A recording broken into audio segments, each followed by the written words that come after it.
Margaret Hollowell fell to her knees in the Texas dust, pressing her face to the cold stone marking her daddy's grave.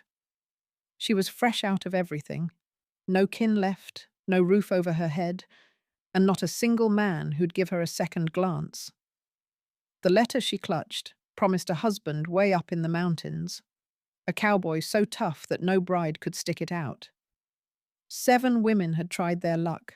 All 7 had turned tail and run. But Maggie was through with running.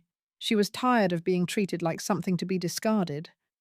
If that mountain was her end, she'd at least meet it on her own 2 feet.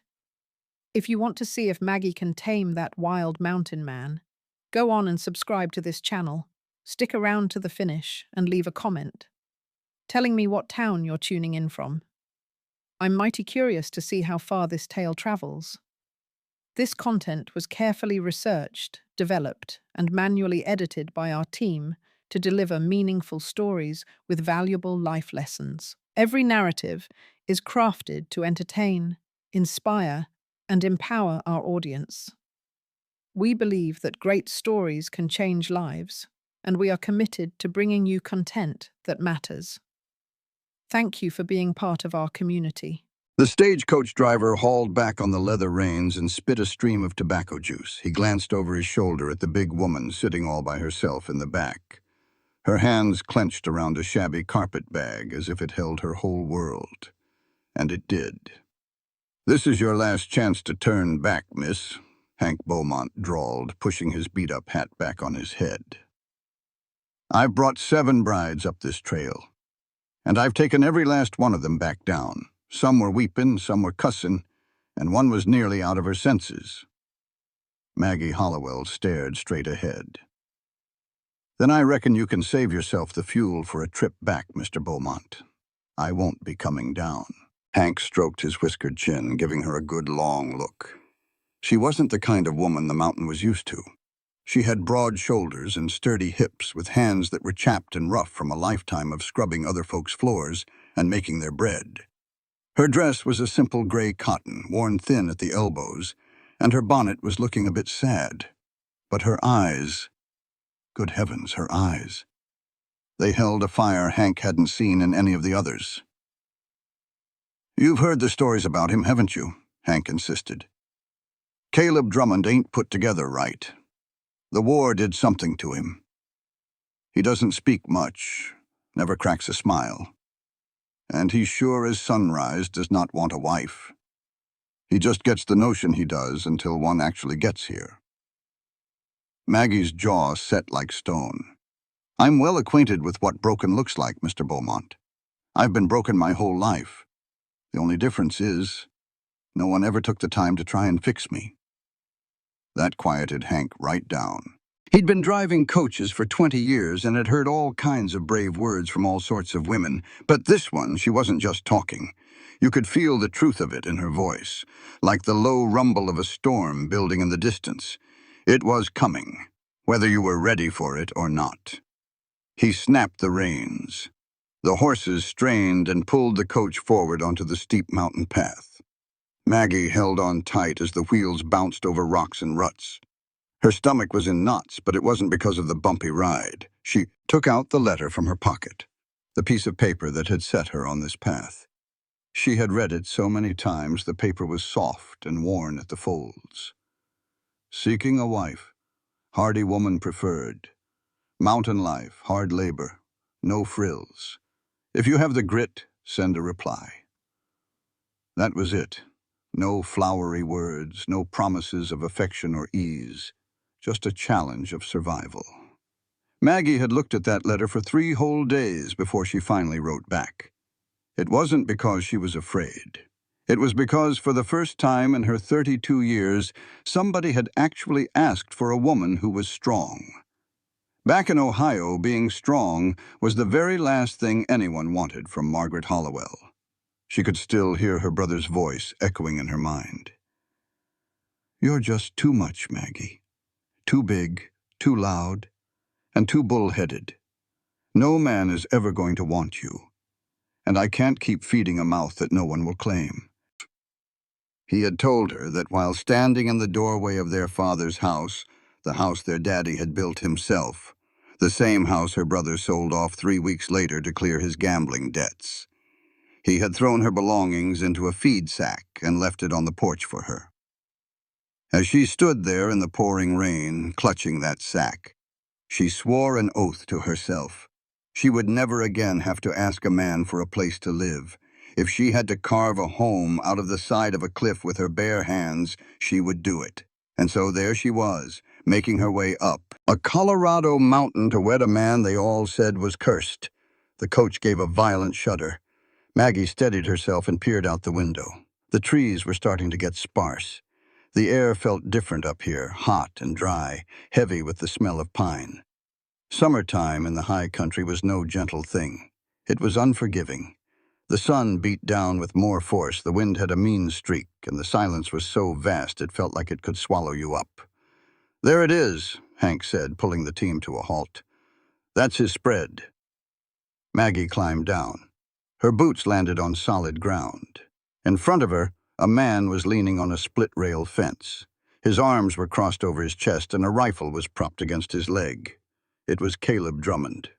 The rumors were true, every single one of them. He was a giant of a man, bigger than anyone she had ever laid eyes on, with shoulders so wide they could fill a doorway. His beard was wild and dark, with streaks of silver, and a nasty scar snaked its way from his left temple down to his jaw, as if someone had tried to cleave his head in two. His shirt was soaked with sweat, the sleeves rolled up to show forearms thick with muscle and old battle marks. His eyes were the color of a winter sky, pale, gray, and cold enough to stop a person in their tracks. He didn't budge. He just watched her the same way a coyote watches a rabbit, sizing her up, deciding she wasn't worth the trouble. Maggie's heart pounded against her ribs. Every fiber of her being screamed at her to get back in that coach. But every painful memory reminded her that she had nowhere to go back to. She pulled her shoulders back, held her bag tighter, and marched right up to him. "Well," she said, stopping just a few feet away, "are you going to keep standing there looking like a thundercloud, or are you going to give me a hand with my things?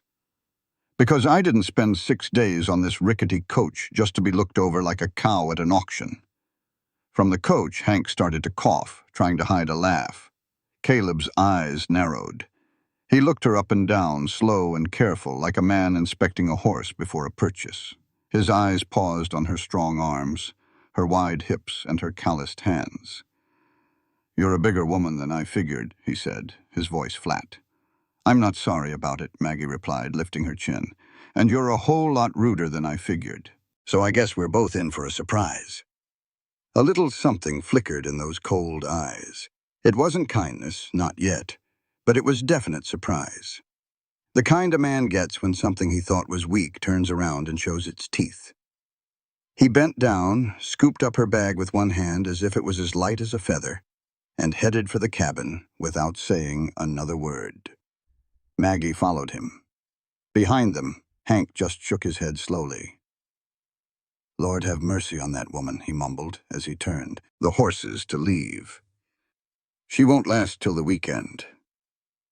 But Hank Beaumont was dead wrong. He just didn't know it yet. The cabin stood in a small clearing on the ridge. Caleb shoved the door open and went inside without a backward glance. Maggie entered and paused. The inside was just as she had imagined for a man who had been by himself for far too long. It was stark and rough, with nothing to suggest a woman had ever been there. A large stone fireplace dominated one wall. A wooden table with a single chair was in the center. One chair. She placed her bonnet on the table and faced him. "One chair," she stated. He was already taking a knife out of its sheath and sitting on a stool near the fire. "Never had a need for two." "Well, you do now." He looked up, his eyes meeting hers.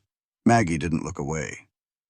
"I'll take the floor," he said, pointing his chin to a small bed in the corner. "The bed is yours. You'll cook, mend clothes, and keep the fire going. I'll hunt, chop wood, and keep any trouble away. That is the deal." "That is the deal," Maggie repeated slowly, letting the words sink in. "It wasn't a marriage, it was a business deal." "Call it whatever you want," he grumbled. "I call it lonely," she said right back. And I didn't come all this way just to be lonely again. I had more than my share of that where I came from. Caleb's jaw tightened. He went back to sharpening his knife, the steel making a soft sound against the stone. The others never made it a full week. Most were gone in 3 days. I am not the others. That's what they all said. Maggie took a step closer, so close that he could have reached out to her. He didn't. What was it they said exactly? She asked. Before they left. His hand stopped moving the blade. For a long moment, the only sound in the room was the crackle of the fire. The first one cried all through the night, he said, his voice quiet. She said the mountain sounded like it was screaming. The second one made it 2 days. The silence got to her. The third said I was too harsh. The fourth said I was too cold. He stopped. The fifth claimed I had the devil in my eyes. And the other two... The sixth one tried. She lasted 5 days. His voice changed just a little, like a tiny crack appearing on a frozen lake. She packed her bags while I was out hunting. Left a letter saying, I would rather die alone in a city than live alone next to you. Maggie felt a tightness in her chest. She hadn't been prepared for that. She hadn't been prepared for the brief flash of old pain that showed on his face before he hid it away again. And the seventh? Caleb's eyes turned hard and empty. The seventh one took one look at me that first morning, said she had made a terrible mistake and had Hank take her home before the sun was even high. Before breakfast, Maggie repeated in a low voice. She did not even take a bite of food, did not even take a seat. The quiet that hung in the air after was not awkward. It was thick with a hard truth, the kind of truth that settles on a man left so many times he no longer expected anyone to stay put. Maggie grabbed the stool from against the wall, its legs screeching across the floor as she pulled it to the table opposite his chair. The noise was loud, on purpose. What in the world are you doing? He asked her. I am making it a table for 2, she declared, because I will be sitting right here for breakfast tomorrow morning, Caleb Drummond, and the morning after that one, and the one after that, so you had better get used to hearing somebody chew their food across from you. He just looked at her for a long, quiet moment. Then he went back to his whittling, but did not tell her to go. The next day started off with a sharp heat. Maggie woke up to the sound of an axe hitting wood, a steady, powerful rhythm that never stopped. She sat up, her back aching from the strange bed, and pushed open the cabin door. Caleb was at the chopping block, his shirt off. His back was a road map of old scars, some from knives, others from bullets, and some from things she could not even guess. Sweat dripped down his back in the early morning warmth. He swung the axe down with a loud crack that split a log perfectly in half. Then he grabbed another one without missing a beat. Are you planning to chop down every single tree on this mountain? Maggie yelled from the doorway. He did not even turn around. Are you planning to sleep until noon? That impossible, man. It is barely daylight. Daylight was an hour ago. Maggie folded her arms and just stood there watching him. Every single swing was deliberate, strong, and exact. The man moved like the mountain itself had taught him how. No wasted effort, no second guessing. I am going to make us some breakfast, she announced. Try not to pass judgment on it before you have even tasted it. I do not judge, he said. You judge everything. You judged me the moment my feet hit the ground from that stagecoach. He froze mid-swing, the axe head stuck deep in the tree stump. He turned around, slow, and those pale gray eyes locked onto hers. I was not judging you, he said, his voice soft. I was counting. Counting what? How many days it would take for you to leave? His words hit Maggie harder than she thought they would. Not because they were mean, but because they were truthful. This was a man who did not insult people just to be cruel. He simply expected to be disappointed because that is all life had ever given him. She held his gaze, then said, I stopped counting. He yanked the axe free and swung it again. We will just see about that. By midday, the battle of wills had truly started. Maggie had scrubbed the entire cabin floor, hung the animal hides out to air, and started a pot of beans cooking with some salt pork she'd discovered in the pantry. When Caleb walked in, he glanced at the pot and grunted, "Those beans are too soupy." Maggie gripped the wooden spoon tighter. "The beans are perfectly fine. I have been cooking beans for 8 years. Those are too soupy." "Well, maybe 8 years of eating all by yourself has ruined your sense of taste." He sat down at the table with a thud. "I did not ask for your opinion, and I surely did not ask for a husband who acts like I am just the hired help. But this is where we are." They ate without a single word passing between them. Caleb emptied his bowl, pushed it away from him, and kept quiet. Maggie decided to take that as a compliment. Later that afternoon, she found him skinning a rabbit out behind the cabin. She watched him for a second before saying, "Show me how." He looked up at her. "Show you how to do what?" "How to skin it the right way. If I am going to make a life here, I need to know the things you know." He watched her for a long time. Then he moved over to give her some room. "You hold the knife like so. You pull the hide back this way. Do not get in a hurry. If you rush, you will just rip the meat." Their hands were right next to each other. His were huge next to hers, massive, covered in scars and rough as tree bark. But the way he guided her hand was gentle, something she never would have expected from a man who was so blunt about everything else. "There you go," he said after she was done. "Not half bad." "Not half bad," Maggie repeated, raising her eyebrows. "That is the nicest thing you have said to me since I arrived. Do not get used to it." But later that night, when she placed his supper on the table in front of him, he ate every bite without a word of complaint. And when she pulled her stool a little closer to the fireplace and started to patch up one of his torn shirts, he did not get up and move away. It was on the third day that everything changed. Caleb returned from a hunt with blood staining his sleeve and a noticeable limp in his walk. Maggie saw it the second he came out from the trees. "What happened to you?" she asked, rushing to meet him at the door. "It is nothing. You are bleeding." "It is just a little scratch." Caleb Drummond, you sit yourself down right this minute and let me see that arm, or I swear I will put you in that chair myself. He just blinked at her. Nobody had spoken to him that way. He could not even recall the last time someone had. He sat down. She pushed his sleeve up and discovered a long cut on his forearm, deep enough that it needed to be cleaned well but not stitched up. Her hands were perfectly steady as she washed the wound and put on a salve she had made from lard and herbs. "How did this happen?" she asked, her eyes focused on her work. "A mountain lion jumped me down by the creek. It got one good swipe at me before I took it down." "A mountain lion?" Maggie's hands did not tremble, but her voice got sharp. "You tangled with a mountain lion, and you call it nothing? I have been through worse." She finally looked up, her brown eyes scanning his scarred face. "I know you have," she said gently. "And I suppose that is the whole problem." Caleb froze. The light from the fire flickered. "Looked like a soldier who never quite made it. He looked like a soldier who never quite made it back home from the war." "You were in the war," Maggie stated. "It was not a question." His jaw tightened. "I fought for the Union for 3 long years. I came back home to absolutely nothing. My wife had left me while I was away. She had taken up with a fellow who stayed behind. The bank took my farm.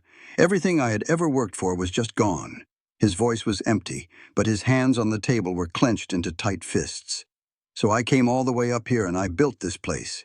I figured if the world did not have a place for me, then I did not need the world." Maggie finished bandaging his arm. She tied the cloth securely, and then she held his hand for a moment longer than she needed to. "Well, that makes 2 of us then," she said. "My own family kicked me out because they said no man would ever want me. They said I was too big, too plain, and far too much trouble." She took a breath. "My own brother sold our father's house and just put all my belongings out on the front porch, like I was nothing but trash to be thrown away." Caleb's eyes met hers. Something in his frozen gaze began to thaw. Just a little. Just enough for a tiny bit of warmth to break through. Your brother did that to you, he sure did. Well, then your brother is a fool. Maggie's breath hitched in her throat. It was not a sweet compliment. It was not flowery, but coming from a man who had barely said 10 words to her since she got there, it meant the world. She let go of his hand and stood up. Supper will be ready in about an hour. Try not to get into any more fights with lions before then. The corner of his mouth twitched just a little. It was not quite a smile, but it was the closest thing she had seen yet. On the 5th day, Hank Beaumont came up the mountain with a wagon full of supplies. He hopped down from the driver's seat, looking at the cabin like he fully expected to see Maggie's luggage already packed on the porch. Instead, he saw her outside with her sleeves rolled up, helping Caleb stack firewood to dry. They moved together in a steady rhythm. She would hand him a log and he would stack it. They did not speak, but they worked together like two parts of the same whole. Hank just stopped and stared. "Well, I will be," he said under his breath. Maggie wiped the sweat from her forehead and smiled. "Good morning, Mr. Beaumont. Did you happen to bring any flour?" "Why, yes, ma'am. I brought flour and salt and sugar." He could not take his eyes off them.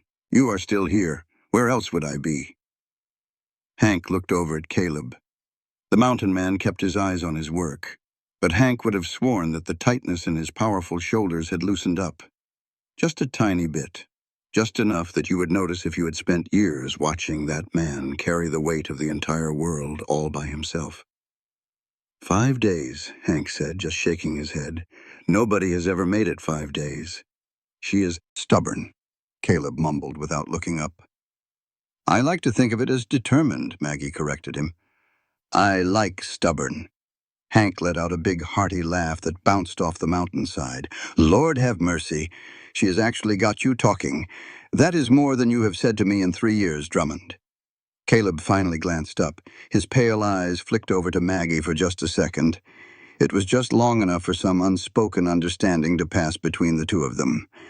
She never stops talking, Caleb said. A man has to answer her eventually, or he will go deaf. Maggie playfully tossed a small piece of wood at his back. You love it. I put up with it. Well, that is a start. Hank finished unloading the supplies onto the porch and then tipped his hat. I will be back in 2 weeks with another delivery. That is, assuming you are still here, Miss Hollowell. It is Mrs. Drummond, Maggie corrected, lifting her chin proudly. That is the deal we made. Hank drove off, still shaking his head in disbelief.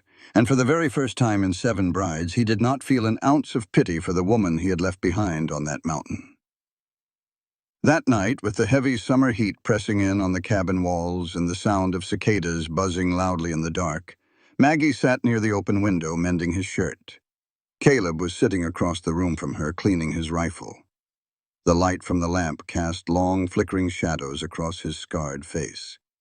Caleb, why do you keep sending for brides if... You telling me you don't want one? His grip on the rifle tightened just a hair. The question settled between them, thick as wood smoke.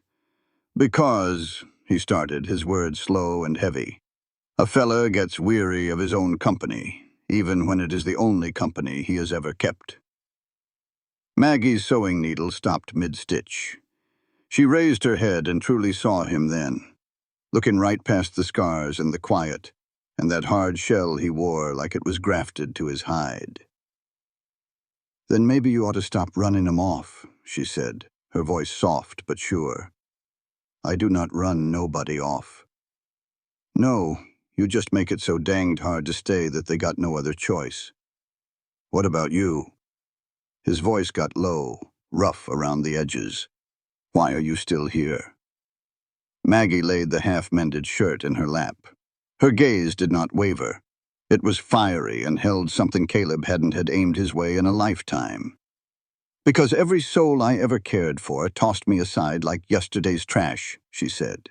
And I made a promise to myself I would never again give a man the power to make me feel like I was nothing. So you can grunt and glower and scrape that knife of yours till the sun comes up, Caleb Drummond, but when it does, I will be sitting right here. The quiet that settled over the cabin was not cold or angry. It was the kind of quiet that comes when two busted souls finally quit pretending they are whole and just let the truth sit there in the room with them. Caleb leaned the rifle against the wall. "Then sit," he said, his voice barely a whisper. "Ain't nobody making you leave." Outside, the mountains seemed to be listening. The stars of summer hung low and sharp in the sky. And deep inside the chest of a man no woman had ever stayed with, something gave way. A feeling he hadn't known since before the war, before the betrayal, before the long years of quiet and being alone had turned his heart to a rock. He did not dare put a name to it. He was not ready for that. But when Maggie started humming low while she went back to her sewing, Caleb Drummond did not tell her to be quiet, and that scared him more than anything else. Their second week together began with a disagreement about the coffee. Maggie had unearthed a tin of coffee grounds stashed behind a flour barrel. It was old, but it still had some life in it. She put on a pot before the sun was up and placed a mug on the table where Caleb was oiling his traps. He lifted it, took a single swallow, and put it right back down. "That is not coffee." Maggie turned from the fire. "Pardon me?" "I said that is not coffee. That is just hot water masquerading as coffee. I used the same beans you have been hiding behind the flour like some kind of pack rat." "You did not use near enough." "I used a perfectly good amount." "You used half of what you should have." Maggie snatched the mug off the table, took a big gulp herself, and then set it down with a thud. "Tastes just fine to me." "Then there is something wrong with your taster." "My taster works just fine, Caleb Drummond. It is your manners that could use some work." He nearly cracked a smile. Nearly. She caught it, though. That little twitch at the edge of his mouth, the smallest break in the stone fortress of his face. But he buried it quick, snatched up his rifle, and made for the door. "I will be back by sundown. Try not to burn the food. Try not to get mauled by a cougar. Already tried that once. It was not for me." The door clicked shut, and Maggie was left standing in the silent cabin, holding that cup of coffee. And for a reason she could not rightly explain, she had a grin on her face. She was mad at herself for it. The man was a trial. He was rude, cold as a January wind, and more stubborn than a stump. But underneath all that growl and grit, she kept seeing little flashes of something different. The way he had given her the only real bed without a word. The way he had called her brother a damn fool. The way his voice had softened the night before when he told her, "Ain't nobody making you leave." Maggie washed the cups and told herself to quit thinking on it. She had chores to see to. By the middle of the morning, she had the supplies all sorted, had swept the floor twice, and was patching the holes in Caleb's other shirt, which was the only one he had. The man lived like he was trying to punish himself. Just 2 shirts, 1 set of boots, a cot so small it could hardly hold his big frame. There were no pictures, no little trinkets, nothing to show that a living person was here instead of some lonely ghost. She was so in the collar when she heard the sound of a horse. It was not Caleb's horse. Caleb did not own one. He walked wherever he went, said horses made a racket and scared off all the game. These hooves were moving quick with purpose coming up from the valley. Maggie put the shirt aside and walked to the doorway. A woman was pulling a chestnut mare to a stop in the clearing. She was a small woman with hair like silver, maybe 60 years old, but her eyes were a sharp blue. She had the kind of face that told you she had faced down every bad thing this world could throw at a person and had come out the other side still fighting. "Well, you must be the latest one," the woman said, dismounting from the horse with a surprising spryness. "The latest what?" "Bride number 8, if my count is right." The woman held out a weathered hand. "Name is Anna Pierce. I run the store down in Silver Falls. Hank mentioned you were still up here, and I had to come see with my own 2 eyes." Maggie took her hand. "Maggie Hollowell. And I am doing more than just staying alive, Mrs. Pierce. I am doing just fine." Anna let out a laugh, a warm, hearty sound that filled up the little clearing. "Doing fine with Caleb Drummond.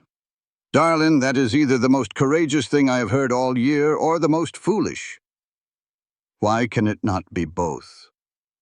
Anna looked her over with those clever eyes, the same way Hank had, the way everybody seemed to look at her, searching for the break, the weakness, the sign she was about to shatter. "Come on inside," Maggie offered. "I have got some coffee on, and before you say a word, I know it is on the weak side." Anna came in, took the stool Maggie had been using, and cupped her hands around the warm mug. She took a sip and gave a firm nod. "This is perfect.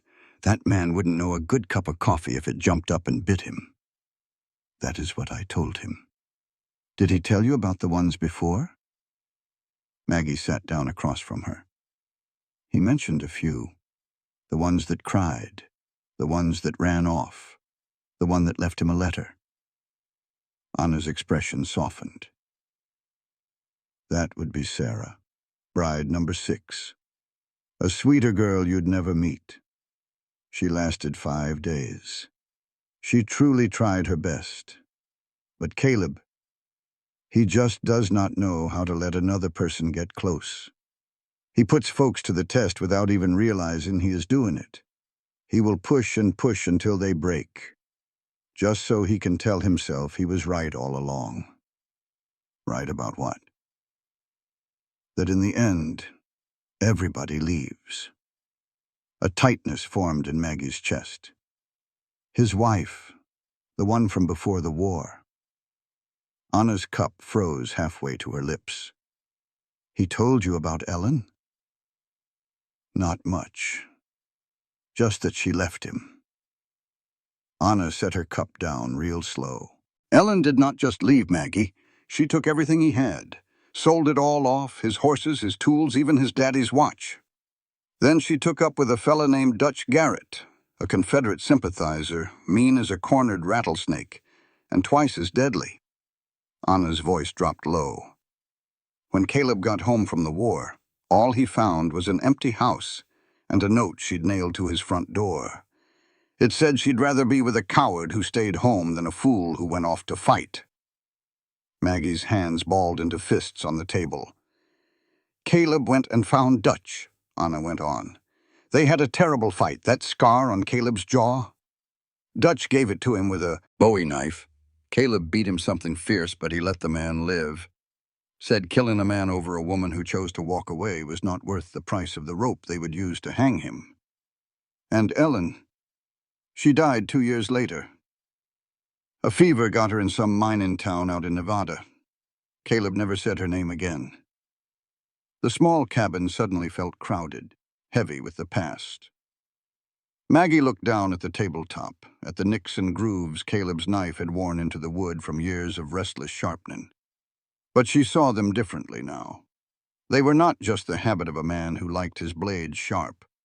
They were the actions of a man trying to keep his hands so busy that his own mind would not eat him alive.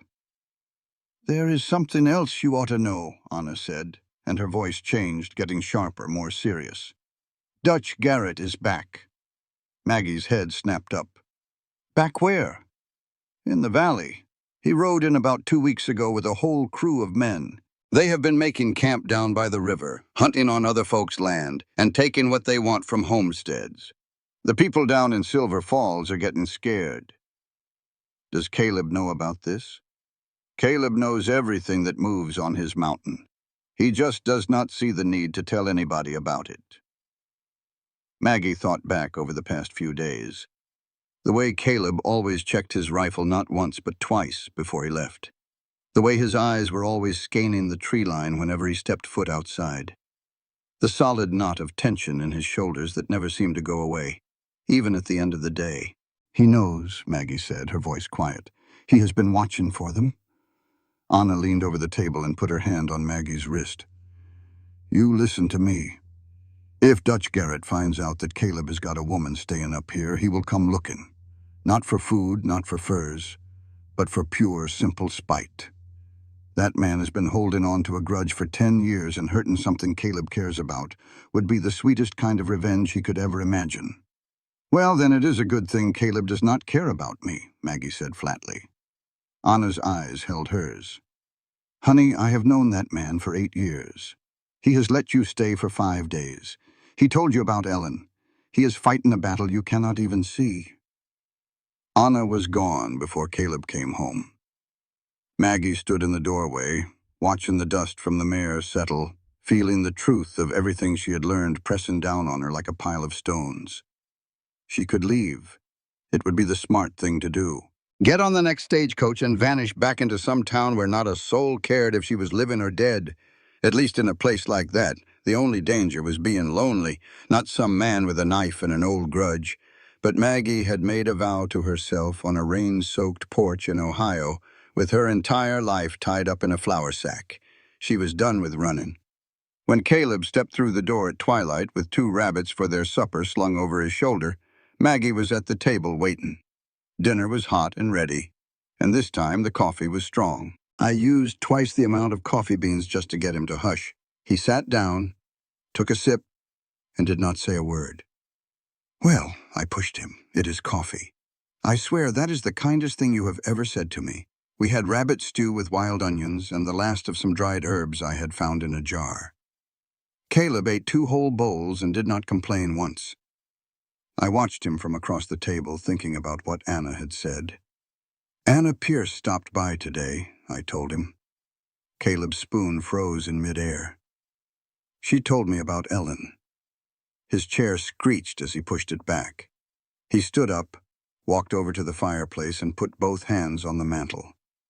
His back was to me, and every muscle in his shoulders was pulled tight as a rope. She had no right. She had every right in the world. I am living in your cabin, Caleb. I am eating your food, patching your shirts, and sleeping in your bed while you are on the floor like some stray dog. I deserve to know what kind of mess I have gotten myself into. You got yourself into a marriage arrangement, not my past. Your past is standing right here in this room. It is in every wall you have built, and in every woman you have scared away.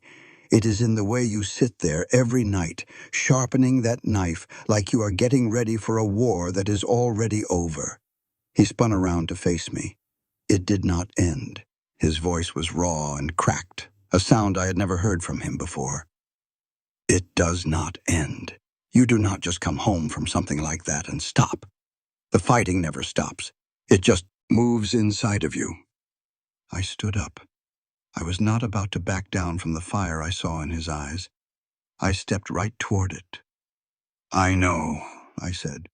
You think I do not know what it is like to fight a war inside your own head? To wake up every morning and hear all the voices that ever told you that you are worthless? My own brother's voice, my mother's silence, every man who ever looked right through me like I was not even there. My voice was shaking, but I kept it steady. I fight that war every single day, Caleb. The only difference between you and me is that I stopped pretending I was okay. The cabin fell silent. The only sound was the crackle of the fire. A moth fluttered against the window pane. Caleb's hands fell from the mantel. He just stood there, 6'4" of scarred-up mountain muscle. And he looked at Maggie Hollowell like he was truly seeing me for the very first time. She did not just leave, he said, his voice barely a whisper. She laughed when I caught her with Dutch. She just laughed and said, "What did you expect? You were always more mountain than you were a man." And I believed her. Every bride that came after, every woman who ran off, I told myself she was right. That I am just not built for this.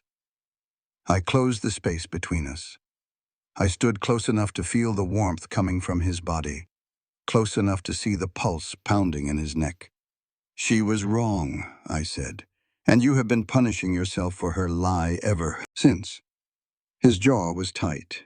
His eyes were glassy with tears, though I knew he would rather die than admit it. You do not know me. I know you gave me your bed on the very first night without me even having to ask. I know you taught me how to skin a rabbit with more patience than you show anything else on this earth. I know you have not once looked at me the way folks back home did, like I was something to be pitied. I swallowed hard. You look at me like you are scared, and that tells me more than you have ever said out loud. Caleb's hand came up all rough and scarred and trembling, and it stopped just inches from my face. He held it right there, hanging in the air, like if he touched me he might break something he was not ready to fix. Then he let it drop. "Do not stay because you feel sorry for me," he rasped. "I do not feel sorry for you. I feel sorry for every woman who left before she got to see what I see." He turned away and walked to the door. He stood there with his hand on the doorframe, his broad back heaving. "Dutch Garrett is down in the valley," he said without looking at me. "I know," Anna told me. "He will come up here. He always does. Then we will be ready for him." He glanced over his shoulder. "We?" I crossed my arms. "You heard me." Something shifted in his eyes. It was not the ice I was used to seeing, not the stone, but something broken and desperate, and almost like hope. He pushed the door open into the hot night air, and did not come back for a whole hour. When he came inside, Maggie was still up, patching a shirt by the glow of an oil lamp. He sat down in the chair across from her, laid his rifle on the table, and started to give it a good cleaning. Neither of them said a word, but the quiet between them was different this time. It wasn't cold or heavy anymore. It was humming, like a fence wire stretched tight and waiting for a storm. Caleb finally cleared his throat. "You made the coffee strong. You are welcome." "I did not say thank you." "You were about to." A low rumble came from his chest, a sound she was just starting to recognize. It was his version of a laugh, buried so deep down most folks would never even notice it. "You are an impossible woman," he mumbled. "And you are a stubborn man. Sounds like a match made in heaven." He just shook his head, but he did not try to argue. 3 days later, it happened. Maggie was down at the creek, hauling up a bucket of water, when she heard a branch snap right behind her. She spun around so fast that water sloshed over the side, and she was looking right into the eyes of a man she had never laid eyes on before. He was tall and lanky, with a face as sharp as an axe blade and a smile that never quite made it to his eyes. He wore a faded old Confederate cavalry hat, all frayed at the edges. 2 other fellas stood just behind him, holding their rifles easy-like. "Well now," the man said with a slow drawl. "Looks like old Caleb finally found himself a woman who decided to stick around." Maggie squeezed the handle of the bucket a little tighter. "Who are you?" "The name is Dutch Garrett." He gave a mocking tip of his hat. "Your husband and we go way back. He never mentioned you." A cold feeling washed over Maggie, but she kept her face like it was carved from stone. "I cannot say that he did. Guess you must not be worth mentioning." Dutch's smile vanished. His men stirred behind him. "She has got some spirit, does she not?" Dutch said. "Ellen had spirit, too, for a little while." "I am not Ellen." "No, ma'am, you most certainly are not." His gaze moved over her, slow and careful. It was the way a man sizes up a horse he is planning on taking. "You are bigger, stronger, built to last." He leaned in a little closer. "The real question is, does Caleb deserve something that is built to last?" Maggie heaved that whole bucket of water right in his face. Dutch staggered back, spitting and sputtering, his hat knocked clean off his head. His men took a step forward, but Maggie was already on the move, marching right past them with her shoulders back and her heart banging against her ribs so hard she could hear it. "You tell your boys to stay off this mountain," she hollered over her shoulder without even slowing down. "And the next time you get near me, it will not be water." She could hear Dutch cussing a blue streak behind her, and one of his men gave a nervous little laugh. She did not look back. She just walked straight up that path, her hands balled into fists and her jaw set tight, until she got to the cabin and pushed her way through the door. Caleb was in there. He took one good look at her, the soaked sleeves, the red in her cheeks, my shaking hands, and he was on his feet in an instant. "What happened?" "Your old friend Dutch paid me a visit down at the creek." Every single muscle in Caleb's body tensed up. His hand went to his rifle like it was a part of his own arm. "Did he touch you?" "No. I threw a bucket of water in his face before he had the chance. Caleb just stared at me." "You threw water?" "Yes, a full bucket. Right in his smug Confederate face." Then something amazing happened. Caleb Drummond, the mountain man, the cursed husband, the man that no woman had ever been able to reach, laughed. It was not that deep rumble I had heard before. This was a real laugh, deep and rough, pulled up from somewhere so far inside him it sounded like it hurt on the way out. I just blinked at him. "Are you laughing? You threw water at Dutch Garrett. He deserved a whole lot worse. He deserved a bullet." Caleb's laughter stopped as quickly as it had started. His face turned hard again. "He knows you are here now. That changes everything." "I am not leaving. I did not ask you to leave." He stepped closer to me. "I am asking you to let me handle this." "Handle it? How?" "My way." I stood in front of the door, blocking his path. "Your way got you a scar across your face and 10 years alone up on this mountain. Maybe it is time we tried a different way." "And just what way is that?" "Ours." That single word just hung there in the air between us, ours. It was so small, and yet so enormous at the same time. Caleb looked down at me, at this woman who stood in his doorway like she had grown roots right through the floorboards. And something deep in his chest ached in a way he had forgotten was even possible. "You cannot fight Dutch Garrett with a bucket of water, Maggie. And you cannot fight him alone. Not anymore. Not when there is something here worth protecting." His breath hitched in his throat. "What is worth protecting?" I held his gaze. "You tell me." He did not answer, but he did not try to move me out of the doorway either. We stood there, close enough to touch, with the summer heat pressing in from outside, and for one long, charged moment, it felt like the entire mountain was holding its breath. Then Caleb reached past me and closed the door. He locked it and turned back to me. "Tomorrow," he said, "I am teaching you how to shoot." My eyebrows shot up. "Shoot?" "If Dutch comes back, and he will, I need to know you can defend yourself." "I can defend myself just fine. I threw water, yes. Next time it will be lead." He handed me his second rifle, the shorter one he always kept near the bed. I took it from him. It was heavier than I had expected, cold and serious in my hands. "First light," he said. "We will start then." I nodded. Our fingers brushed when I took the rifle from him, and neither one of us pulled away fast enough to pretend it did not happen. That night, Caleb did not sleep by the fireplace. He just sat in the chair by the door with his rifle resting on his knees, keeping watch. Maggie laid in bed, staring up at the dark ceiling, just listening to the sound of him breathing, slow and steady. "Caleb, yeah. Thank you for the rifle." There was a short pause. "Do not thank me. Just learn how to use it." "I will." Another silence stretched out, longer this time. Then his voice came so quiet, she almost did not hear it. "Maggie." "Yeah. I am glad you threw the water." She could not help but smile there in the darkness. Me too. Outside, the mountain was quiet, but they both knew that peace was not going to last. Dutch Garrett had found what he was looking for. He had found the one thing Caleb Drummond cared about, the one thing that would hurt him the most to lose.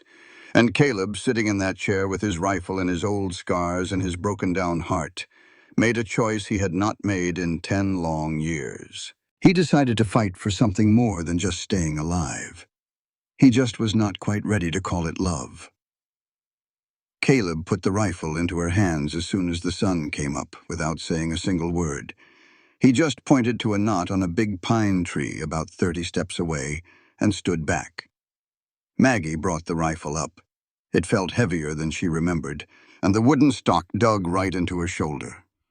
She squinted one eye, lined up the sight the way she had seen him do, and squeezed the trigger. The kickback nearly sent her sprawling. The bullet smacked into the dirt a good 6 feet to the left of the tree. "Lord Almighty," she whispered, rubbing her sore shoulder. "Again," Caleb said. "I think I just about knocked my arm out of its socket." "Again." She gritted her teeth, reloaded the rifle, braced herself better this time, and fired again. This time she hit the bark. It was not the knot, but it was on the trunk. It was close enough to feel like she was getting somewhere. Better, Caleb said. Better? I hit the tree. You hit a tree, not the tree. There is a world of difference between close and still being alive, Maggie. She wanted to snap back at him, but the way he said it, all flat and serious with no meanness in it, told her this was not about being proud. This was about keeping her alive. They kept at it for a whole hour. By the time they were done, Maggie's shoulder was throbbing, her ears were ringing, and her hands were shaking something fierce, but she had hit that knot twice. After the second time, Caleb just gave one sharp nod. You will do. I will do. That is it. What did you want? A blue ribbon? A simple thank you would be nice. Thank you for not shooting me. Maggie lowered the rifle and saw that little twitch at the corner of his mouth again. Was that a joke, Caleb Drummond? No, ma'am. That was genuine relief. She let out a real laugh. He did not. But his eyes were warmer than she had ever seen them. Not by a lot, just a little bit. Like the very first signs of a thaw after a long, hard freeze. It was barely enough to notice unless a person had been looking for it. And Maggie had been looking. They walked back to the cabin without a word, but it was a good kind of quiet now. The kind that happens between two people who do not need to talk to fill up the empty space. Caleb carried both of the rifles. Maggie carried the pouch with the ammunition. Their arms brushed against each other once on the skinny part of the trail, and neither of them pulled away. Back inside, Maggie started making coffee while Caleb sat at the table and smoothed out a roughly drawn map of the mountain. He had drawn it himself. It showed every trail, every creek you had to cross, every ridge where a man could either hide or get himself ambushed. Dutch sets up his camp here, he said, tapping a finger on a spot down by the river. 3 men, maybe 4. They move around every few days, but they always end up back near the water. How long have you been watching them? Since before you got here? Maggie's hands froze right on the coffee pot. You knew he was out there when you sent for a bride? Caleb's jaw got tight. I sent for a bride 6 months ago. Dutch showed up 3 weeks ago. If I had known, I would not have... Would not have what? Let me come here. His silence was all the answer she needed. Well, I am here now, Maggie said, and I am not going anywhere. So you can stop looking like you swallowed a horseshoe and tell me what the plan is. He just looked at her for a long moment, and she could see the battle going on right behind his eyes.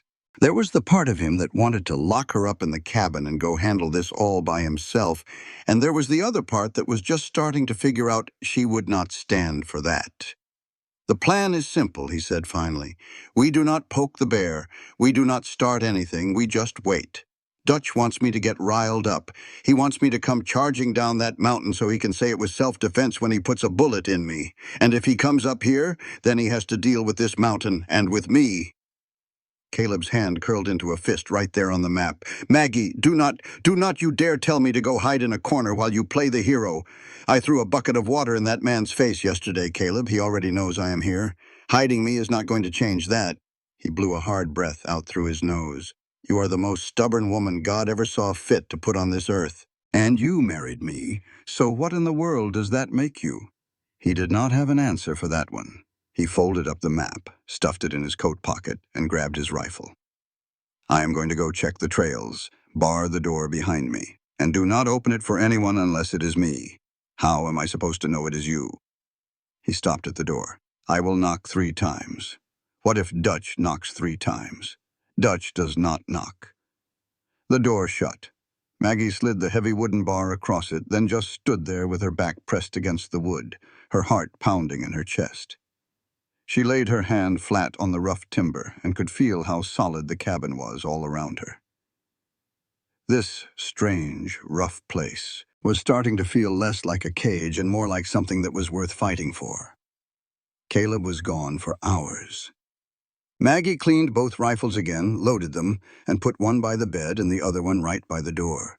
She sharpened the big kitchen knife until it was sharp enough to split a single hair. Then she just sat at the table and waited. The knock came right around sunset. 3 quick, sharp raps. She opened the door. Caleb was standing there, But he was not by himself.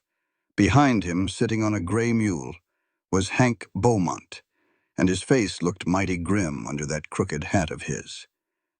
"We have got ourselves a problem," Hank said, climbing down from the mule real slow. "Dutch and his boys hit the Morrison place this morning, took everything they had stored for winter, every last jar. They roughed up old Tom Morrison pretty bad when he tried to stop them." A sick feeling settled in Maggie's stomach. "Is he alive?"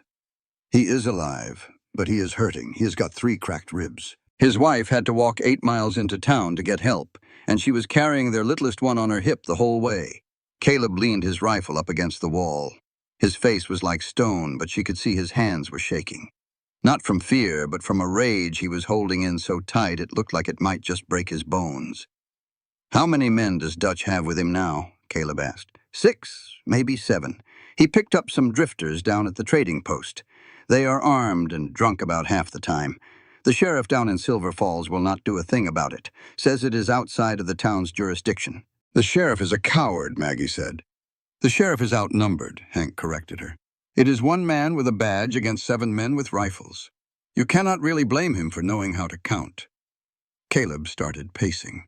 3 steps one way, then 3 steps back again. The little cabin was not big enough to hold all of his anger. "Dutch does not want homesteads. He wants me." Morrison was just him sending a message. "Then give him what he wants," Maggie said. Both of the men turned and stared at her. "Not like that," she said real quick. "What I mean is, you have got to stop waiting. Waiting just lets him pick the time and the place. You need to go to town. You talk to the other homesteaders, to Tom Morrison, the Granger family, the widow Pierce, and everybody else that Dutch has been threatening.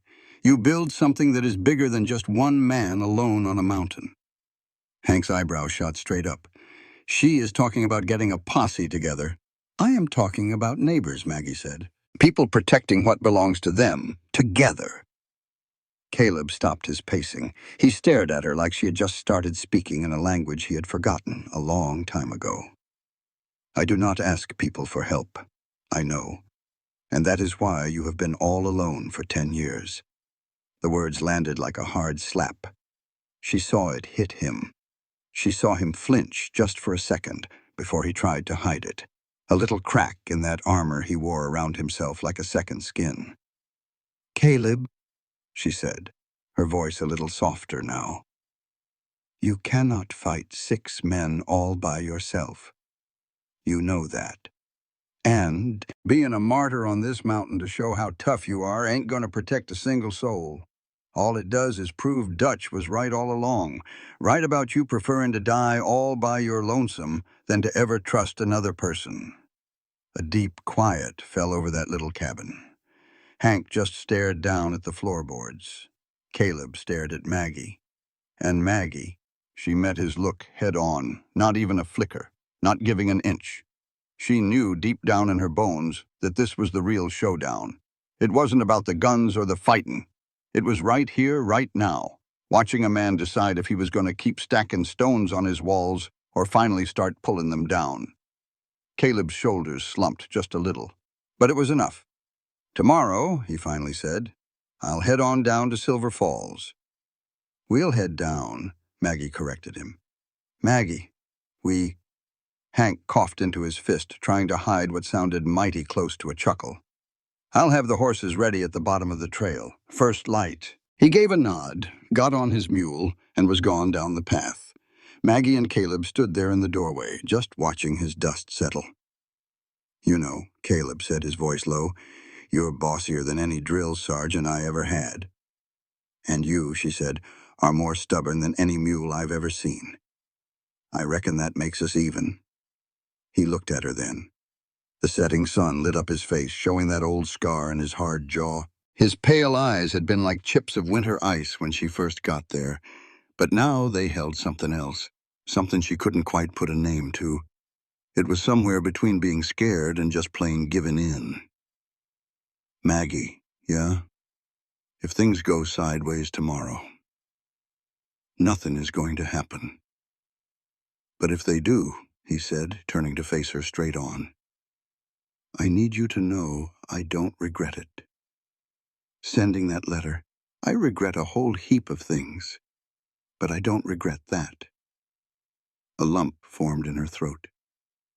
Caleb Drummond, if you're trying to say something nice, you're doing a real poor job of it. I'm doing the best I can. I know. She reached out and her fingertips just brushed his sleeve. A touch as light as a whisper. And for what it's worth, I don't regret answering it. He didn't move away, didn't so much as twitch. For 3 long heartbeats, they just stood on the edge of that rough-hewn cabin, and it felt like the whole mountain was leaning in, holding its breath with them. Then Caleb cleared his throat, took a step back, and said, "Coffee's gone cold. I'll put on another pot. I'll use twice the beans. I seem to do that all the time now." And in his eyes, just for a second, she saw the hint of a smile. They rode into Silver Falls before the sun got high and hot.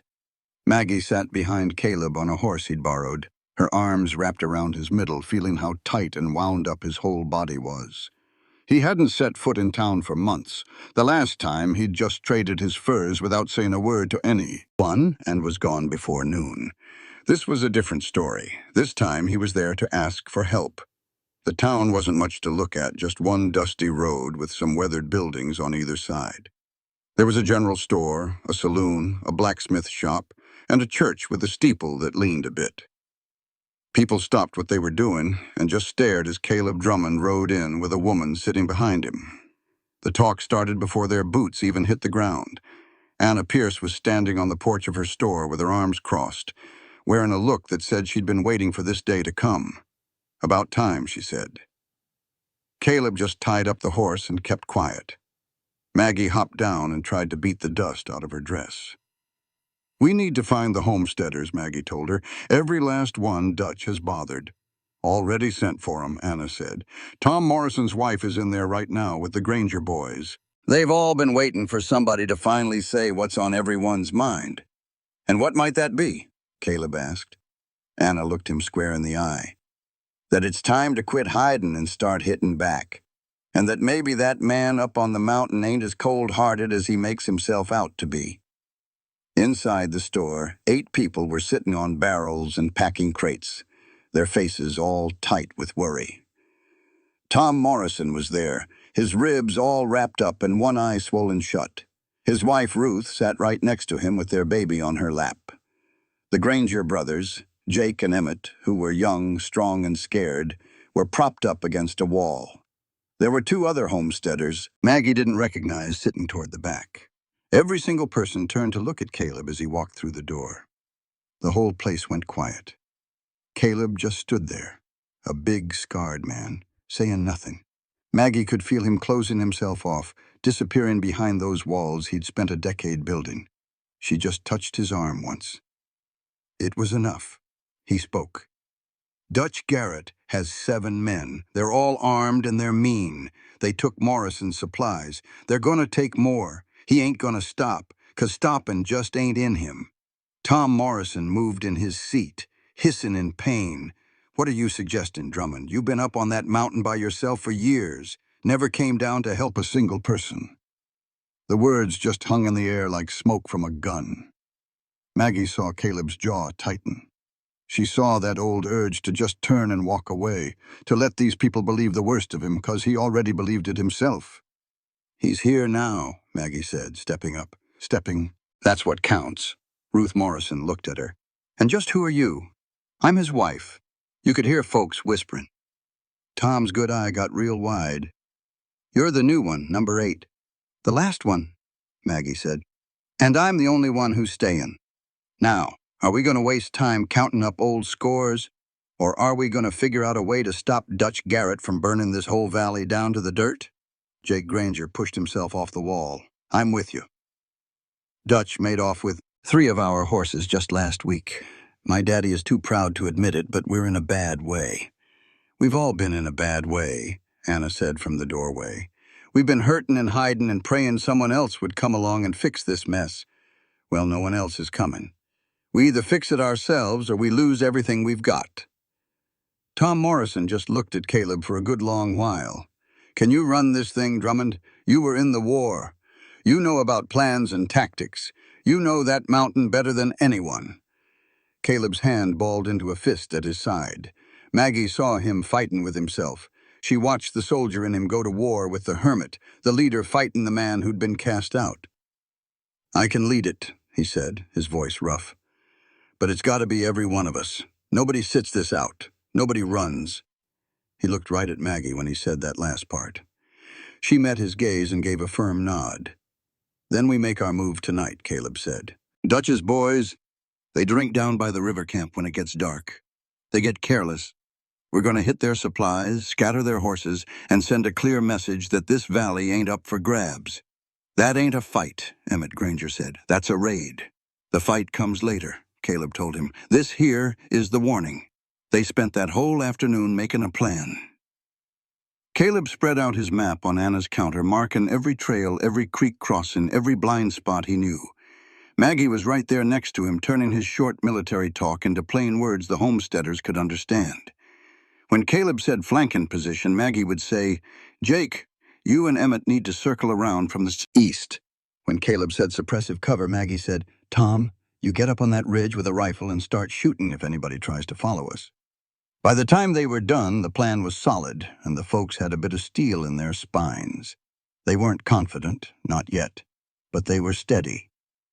Maggie knew there was a big difference. As everyone was heading out, Anna took Maggie by the arm. "You know, he couldn't have pulled this together without you." "He could have," Maggie said. "He just wouldn't have. It's the same thing." "No, it's not. That strength was in him this whole time.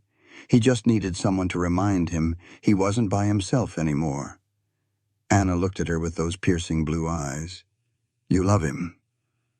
Maggie felt her breath catch in her chest. "I've only known him 2 weeks. I didn't ask you how long. I asked if you love him." Maggie looked over at Caleb, who was carefully rolling up his map. His scarred hands moved with a purpose she hadn't seen before. His broad shoulders were carrying the weight of a plan that could either save this whole valley or get him killed. "I'm getting there," she said, her voice barely a whisper. "A whole lot faster than I expected." Anna gave her hand a squeeze. "Well, you hold on tight. Tonight is going to put all of that to the test." The raid went down after midnight. Caleb led them down the mountain path in a single line, rifles ready, their boots wrapped in rags to quiet their steps. Maggie was at the back of the line, the borrowed rifle held close to her chest, her heart slamming so hard she figured the entire valley must have heard it. They made it to Dutch's camp well after dark. 6 horses were hitched to a picket line. 3 tents stood silent. A fire had burned down low. 2 fellas were slumped near it, deep in their drink, with their rifles propped up against some logs just close enough to grab. Caleb put up a clenched fist. The whole group froze. He pointed to his left. Jake and Emmett started moving quiet-like toward the horses. He pointed to his right. Tom Morrison and the others fanned out, heading for the supply wagons. Then he looked back at Maggie and held up his open hand. "Stay put." For once, she did as she was told. Jake sliced right through the picket line. The horses got restless, snorted a bit, and then took off like a shot into the blackness. The 2 men by the fire stumbled to their feet, hollering. Caleb fired a single shot straight up into the air, and the crack of it split the night wide open like thunder. "This is your only warning, Dutch," Caleb's voice boomed through the mess. "You bother another homestead, and next time we'll be aiming a whole lot lower." The camp just blew up. Men came tumbling out of tents, cussing and grabbing for rifles. But their horses were long gone. Their supplies were scattered, and the darkness was suddenly filled with folks they couldn't even see. Emmett tipped over the supply wagon. Flour, whiskey, and bullets spilled all over the dirt. Jake fired 2 more shots into the air. The homesteaders pulled back fast, disappearing back into the trees like ghosts. Maggie was already heading up the trail when she heard that voice. Drummond. Dutch Garrett was standing at the edge of his camp, without a shirt on, a pistol in each hand, and his face was all twisted up with pure rage. "You think this settles anything? You think your little posse puts a scare in me?" Caleb stopped up on the ridge. He turned around. "It is not a posse, Dutch. It is a town, and you are not welcome in it anymore." Dutch let out a laugh. It was an ugly, raw sound. A town. You, the man who cannot even keep a wife. The man whose own woman just laughed right in his face.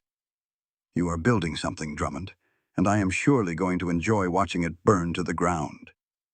Maggie grabbed a hold of Caleb's arm. Do not. He just wants you to come back down there. Caleb's entire body was shaking. It felt like every single scar on his skin was on fire. But he looked at Maggie, at her hand resting on his arm, at her eyes holding steady in the moonlight, and he took a breath. Let's go home, she said soft-like. He turned his back on Dutch Garrett, walked on up the mountain, and never once looked back. It was the hardest thing he had ever had to do. When they got back to the cabin, Caleb bolted the door, set both rifles against the wall, and just collapsed into his chair. His hands dangled down between his knees. His head hung low. Maggie knelt right there in front of him. You did the right thing. It did not feel right. It felt like running away. Walking away from a man who wants to see you destroyed is not running. It is winning. He finally lifted his head. His eyes looked raw, stripped clean of everything. All his walls were gone. He's going to come for us, Maggie. Everything he said about burning what I build, he meant every word. I know, and you are still right here. Where else would I possibly be? His hand found hers, all rough against rough, scarred against strong. He held on to it like a man holding a rope over the edge of a cliff, desperate, shaking, and absolutely refusing to let go. I do not know how to do this, he whispered, any of it. Being the person that people depend on, being the person you depend on. I have been alone for so long I plumb forgot what it feels like to mean something to anyone. Maggie wove her fingers through his. Then you better learn, because you mean something to me, Caleb Drummond. And I know that thought scares you half to death. It scares me, too. But I would much rather be scared here with you than feel safe somewhere without you. He pulled her hand up to his chest. She could feel his heartbeat. It was fast, hard, alive. It was the heartbeat of a man who had been dead on the inside for a whole decade and was just now remembering what it felt like to draw a breath. Dutch will come, he said again. Let him, it will get ugly. I have seen ugly. I was married to ugly. She stopped for a moment. That did not come out right. The laugh that escaped him was broken, but beautiful. He pressed his forehead against her knuckles and his shoulders started to shake. Not with crying, not really, but with something older and much deeper. It was the release of a man who had been holding his breath for 10 long years. And finally, he let it all out. When he looked up, his pale eyes were clear. Tomorrow, he said, we start getting ready. Dutch does not wait around for long, then neither do we. He did not let go of her hand. Not for a very long time. And when he finally did, it was not because he wanted to. It was because the fire needed another log, the rifles needed to be loaded, and the mountain was listening. A war was coming to the high country, and for the very first time, Caleb Drummond was not going to be facing it all by himself. Dutch showed up on the third day. Maggie was inside kneading bread when Bristles started to growl. It was not the lazy kind of growl the dog used when squirrels got a little too brave. This was a low, deep, and steady sound, the kind of rumble that comes from the chest of an animal that smells trouble on the wind. Caleb was already at the window. He did not have to look for long. How many are there? Maggie asked, wiping flour from her hands. All of them. She snatched the rifle from its spot beside the door. Her hands were steady. She had practiced every single morning since the raid. She could hit the knot on the old pine 8 times out of 10 now. Caleb told her she was a better shot than half the men down in the valley. She had told him to quit his flattering. He had said he did not know how. They are coming up the east trail, Caleb said, pulling back from the window. They spread out this time, smart-like. Dutch learned a thing or two from our raid. What are we going to do? You are staying inside. You bar the door after I leave. Caleb, Maggie, I swear to God I am not about to hide in this cabin while you walk out there by yourself. We have already talked about this. Talking about it and actually living it are 2 very different things. Then let's live it. He turned away from the window. Those pale eyes of his met hers, desperate and burning with something he still refused to name. She stared right back at him. "Together," she said. That was the deal. His jaw muscles worked, and his fist tightened around his rifle. Then he reached for the second rifle and passed it to her. "Stay behind me. You shoot only if they shoot first. And if I go down, you're not going down. If I go down, you take the back trail and you head straight for Anna's. Do not stop. Do not look back. I will look back if I want to. Maggie." "Fine. I will not look back. But you are not going down. I did not come all this way just to be a widow before I was even properly a wife." Something in his expression just cracked. Something raw and terrified and tender all mixed together. He reached out and gripped her shoulder. Not gentle, not rough, just firm. It was the way a man holds on to something he knows he cannot afford to lose. "Stay close," he said. "Close," They stepped out into the daylight together. Dutch Garrett stood at the edge of the clearing with 6 of his men fanned out behind him. He looked different than the last time Maggie had seen him, all cleaned up and shaved, wearing a long duster coat like he was pretending to be some respectable businessman. But his eyes were exactly the same. They were cold, mean, and patient, in the same way a snake is patient right before it strikes. "Mornin', Drummond," Dutch called out, tipping his hat. "You brought the whole family out this time." Maggie's fingers tightened on her rifle. "The big one has a name." "Oh, I know your name, Mrs. Drummond. The whole valley knows it. The mail-order bride who finally tamed the mountain man." Dutch's lip curled up. "That is a sweet story. Almost makes a fella believe in fairy tales." "State your business, Dutch," Caleb growled, "or get the hell off my mountain." Dutch spread his hands out wide with his palms facing up. The perfect picture of a man pretending to be reasonable. "My business is real simple. The valley is changing, Caleb. A new railroad is coming through next spring. Land values are about to shoot up. All these little homesteads are sitting on prime acreage. They are worth a lot more than the dirt farmers living on them even know. I am just offering to help folks relocate. Real generous-like. You are stealing their land. I am encouraging movement with my fists and my rifles."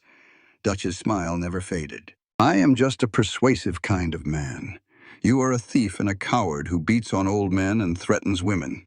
That smile vanished. Dutch's hand drifted down to the pistol on his hip. "You better be careful." Caleb did not even flinch. "I was careful for 10 years. I sat up on this mountain and I let you rot in whatever hole you crawled out of. But you came back. You hurt Morrison. You threatened my wife. And now you are standing on my land telling me about business." He raised his rifle. "Here is my counteroffer. Leave. Take your men. Ride south. And do not stop until you hit Mexico. Because if you are still breathing in this valley come sundown tomorrow, I plan to fix that. And I will sleep like a baby after." The whole clearing went dead quiet. You could not hear a single bird. Dutch just stared hard at Caleb for what felt like an eternity. Then his eyes slid over to Maggie. Real slow and purposeful, he looked her up and down just like he did at the creek, sizing her up, judging her, figuring out how much she was worth as a tool to use against the man next to her. "You know what I think?" Dutch said, his voice low and mean. "I think you have gone all soft, Drummond. I think this woman has got you believing you are something you are not. You are no leader. You are no husband. You are just a busted-up soldier hiding out on a pile of rocks." He let that hang in the air. "And busted things are mighty easy to finish." "We are done talking," Caleb said flatly. "We are done when I say so. No." Maggie took a step forward. Caleb's hand shot out to grab her arm, but she shook him off. "We are done because you do not have a single thing we want. Not your empty threats, not your schemes for our land, and sure not your pathetic little grudge against a man who is worth 10 of you put together." She stood her ground. "You think calling me big will make me whimper? You think bringing up Ellen is going to shatter him? We have both been broken by folks a whole lot better than you, Dutch Garrett. And look at us. We are still here." Dutch's face turned the color of a beet. One of his boys shifted his weight, his hand resting on his rifle. "You ought to teach your woman to watch her mouth," Dutch snarled at Caleb. "I tried," Caleb said, his voice level. "It did not stick. Even with everything going on, the guns, the clear and present danger, the 7 armed men, Maggie nearly broke a smile. Dutch gave a sharp jerk of his head to his men. They swung up on their horses, slow and deliberate, with every move screaming, "This is not over." Dutch was the last one to turn. He got on his horse, settled his hat, and stared down at them. "Sundown tomorrow," he echoed, tossing Caleb's own words back in his face. "That is a fine deadline. I will be sure to remember it." He tipped his hat to Maggie. "Ma'am?" Then they rode off. Maggie stood there watching until the dust clouds settled. The second they were gone, her knees gave out. Caleb was there in an instant, his arm wrapping around her waist, solid as an oak tree. He held her up until she could stand on her own 2 feet again. "You stood in front of me," he said, and his voice was not angry. It was something else, something deeply shaken. "I stood beside you," she corrected him. "There is a big difference. He could have shot you. He did not. Maggie." His voice just shattered on her name. It split right down the middle like a log hit by a lightning strike. "Do not you ever do that again." She looked straight up at him. His face was only inches away, his arm still tight around her. She could feel the wild pounding of his heart right through his shirt. "Then do not you ever face him by yourself," she said back. They stood like that, holding each other up, and for the very first time since she had come to that mountain, neither of them tried to pretend it was anything other than exactly what it was. Caleb rode into town later that afternoon. Maggie came along with him, and this time she sat up front on the horse with his arms around her to hold the reins. Neither one of them said a word about the new arrangement. They did not have to. Silver Falls was buzzing like a beehive when they got there. News of the showdown that morning had already made its way down the mountain. That had to be Hank Beaumont's work, Maggie figured. That man could spread a story faster than a wildfire in a dry spell. Anna saw them coming at the store. "Dutch showed up at your cabin with his whole crew," Maggie told her. "Good Lord." Anna's face went white as a sheet. "What happened?" "Just words," Caleb said. "For now. For now is not nearly good enough. What is going to happen when the words are not enough anymore?" Caleb looked over at Maggie. She gave him a small nod. "We need everybody," Caleb announced, "tonight, at the church. Every last homesteader, every shopkeeper, every single person Dutch has ever pushed around or cheated or put a scare into." "A town meeting?" Anna's eyebrows shot up. "You, Caleb Drummond, are calling a town meeting?" Caleb's face was unreadable. "It was my wife's idea." Anna smiled a little. "Your wife has some good ideas." "Do not tell her I said that. She is hard enough to live with as it is." Maggie jabbed him with her elbow. He did not even budge. The man was built like a stone wall, but she saw the corner of his mouth twitch. By the time it got dark, 37 people were packed into that little church. There were families Maggie had never even seen before, ranchers she had only heard tales about. There were old-timers holding hunting rifles and young wives with worry plain in their eyes. They filled up every single pew, stood crowded in the aisles, and leaned up against the walls. Caleb stood up at the front. Maggie had never seen him look so out of place. This was a man who could stare down a cougar without so much as a blink, but a room full of people looking at him made his skin crawl. She stood right next to him, so close their arms were touching. He started to speak. "Most of y'all know me as the fella on the mountain. Some of you probably know me as worse. I have been up there by myself for a good long while, and I'm not going to stand here and act like I came down because I'm some kind of good neighbor. I am not. I have turned my back on this town for years." He stopped for a second. "But Dutch Garrett is not going to quit.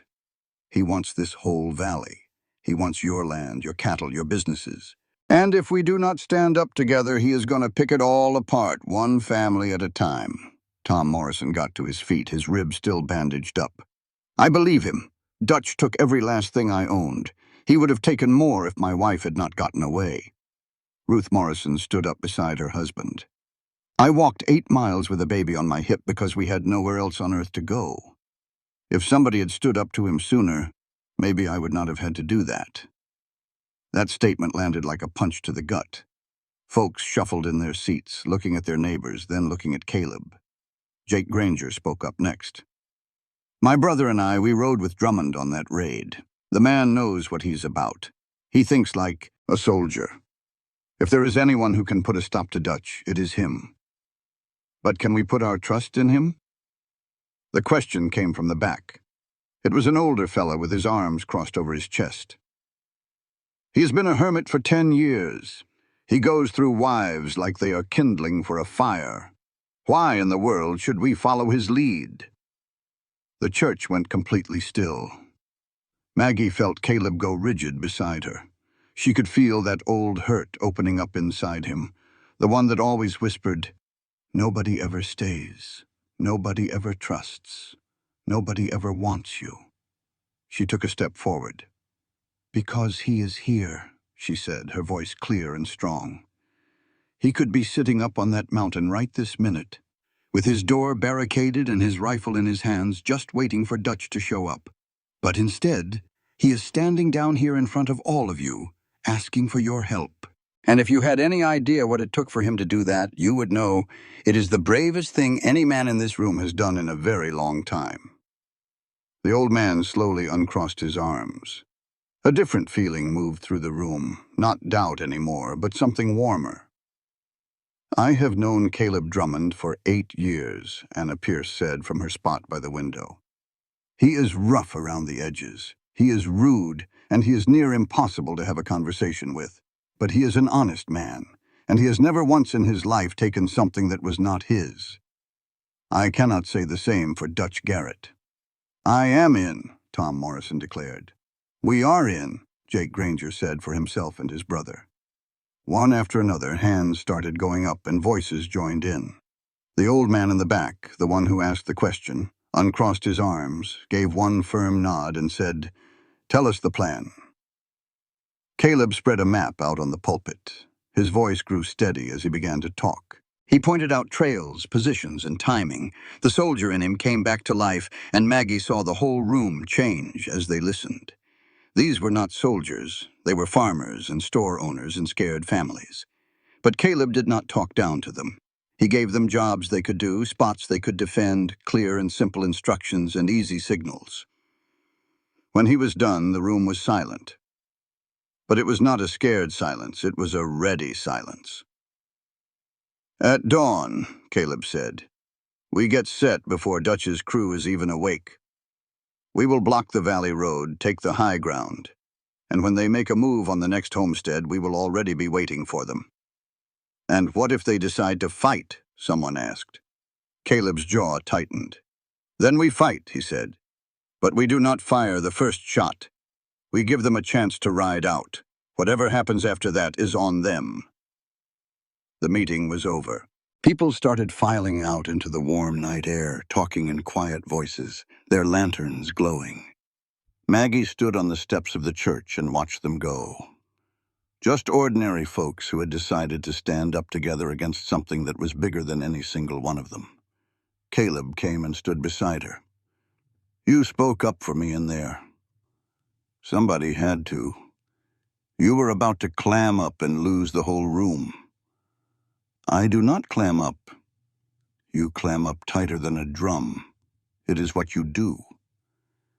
He just shook his head, but when he turned to look at her, his eyes were different. They were not made of ice anymore, not made of stone. There was something molten moving under the surface, breaking through cracks he could not patch up anymore. "What you said in there," he started. "About what it cost me. About it being brave. I meant every word of it. I know you did. That is what has me spooked. What has you spooked? That I meant it? or that it is the truth? Both. Maggie turned to face him squarely. The light from the church lantern caught her face, her steady brown eyes and her jaw, which was set firm like it always was when she was about to say something that could never be unsaid. Caleb, I have to tell you something, and I need you to just listen, not run away from it. I do not run. You run all the time, she said softly. You just manage to do it while standing perfectly still. That one hit its mark. She saw the truth of it land in his eyes, sharp and clear. I am falling for you, she said. I'm not even sure when it happened. Maybe it was when you called my brother a fool. Maybe it was when you laughed about the creek water. Or maybe it was when you took my hand after the raid and you did not let it go. Her voice was steady, even if her heart was beating like a wild bird's wings. I did not come up to this mountain to find love. I came here looking for a place that would not cast me aside. But you gave me something more. You gave me a reason to fight. And I'm not going to stand here and pretend I do not feel what I am feeling just because you are too darn scared to feel it back. He stood there, a good 6'4" of pure Texas grit and scars, a man who looked like he could wrestle a bear. But Caleb was silent and terrified. With the whole mountain at his back and the small town spread out below, 37 souls were looking to him, trusting he was man enough to lead them into a fight they were liable to lose. Then there was this woman, this headstrong, outspoken, and downright impossible woman, planted right in front of him, saying the very thing he had been running from since she first arrived. His hand rose, and this time it didn't hesitate. His calloused fingers brushed her cheek, traced her jawline, and settled on the curve of her throat, where her heart was beating like a wild drum. I ain't scared, he rasped, his voice as rough as a dry creek bed. You're a liar. I'm scared spitless, he admitted, leaning in closer. But not of you. I'm scared of losing you. Scared of having something worth a damn for the first time in 10 years and knowing there is a man in this valley fixin' to take it from me. She met his gaze. He can't take what I don't give, Caleb Drummond. No, ma'am, he breathed. You surely do not. Then he kissed her. It wasn't like the hurried, desperate kisses from the cheap novels she used to read back in Ohio. This was deliberate and certain, tasting of strong coffee and gunpowder, and filled with the kind of promise a man makes when he is finally done running. She kissed him back with her whole soul. Every time she had been turned away, every lonesome night, every single moment she was told she was just too much. She poured it all into that kiss and felt him return it twice as strong. When they finally parted for air, Caleb rested his forehead against hers. Tomorrow is going to be a bad day, he said, his voice low. I know. I need you somewhere safe. I need you to stay alive. Then I reckon we both better fight for what we need, she replied. She took his big hand, wove her fingers through his, and squeezed tight. Let's go on home, she said. We've got a war to win. They rode back toward the mountain as darkness settled in. Maggie held on tight to his waist, with her cheek pressed flat against his back. She could feel the steady beat of his heart right through his shirt. It was strong now, no longer racing, the rhythm of a man who had finally found someone to fight alongside him. Inside the cabin, Caleb dropped the heavy bar across the door. He loaded every last gun and stood them in a neat row against the wall. Maggie filled the canteens with fresh water, packed rolls of bandages, and baked a batch of biscuits big enough to feed all the homesteaders come morning. They moved around each other without a word. But it wasn't that old, cold silence they used to have, the kind that built walls between two strangers living under one roof. This was a comfortable quiet, the silence of two people working together perfectly, sensing what the other needed before they even had to ask. It was the quiet of a team. Just before midnight, Maggie was at the table rolling clean cloth into tight bandages. Caleb sat on the other side, methodically cleaning his rifle for the third time. Caleb, she began, If we make it through tomorrow. He looked up, his pale eyes fixed on her. When, she said, correcting herself. A little bit of warmth blossomed in her chest at the change. When we make it through tomorrow, I need you to do something for me. What's that? Build another chair for this table. A proper one, not that wobbly stool you dragged out of the corner. He put down the rifle. His eyes went from the table to her rickety stool and then back to her face. I'll build you a chair, he said, his voice soft. And I'll build a porch to put it on, and a garden, too, if you're wanting one. I'm wanting one. Then you'll have it. He reached over the small table and his hand covered hers. His thumb gently traced the hardened skin on her palm. The signs of a woman who had worked her fingers to the bone her whole life without a single word of thanks for it. Maggie Hollowell, he said, tasting her name. Maggie Drummond, she corrected him gently. He swallowed hard. Maggie Drummond, he repeated. When all this is over, I'm going to spend every day I have left making sure you never feel like you were cast aside again. Tears welled up in her eyes. She didn't try to stop them or look away. She just let them fall as she held his hand even tighter. That's the most I've ever heard you say at one time, she whispered with a shaky smile. Don't get used to it. Too late. Outside, the mountain stood waiting. The sun would be up soon. Dutch would be coming soon. The biggest fight of their lives was only a few hours away, but in that little rough-hewn cabin, two souls who had spent their lives feeling broken just sat across from each other at a table with mismatched seats. They held on to one another as if their whole world depended on it. And for them, it did. They left the cabin long before the sun came up. Maggie held the short rifle Caleb had given her on the night he first taught her how to shoot. It felt different in her hands now. It was not heavy or strange, but a natural part of her, just like the calluses on her hands and the iron in her backbone. Things she had earned the hard way. Caleb walked in front, his long legs covering the trail with ease.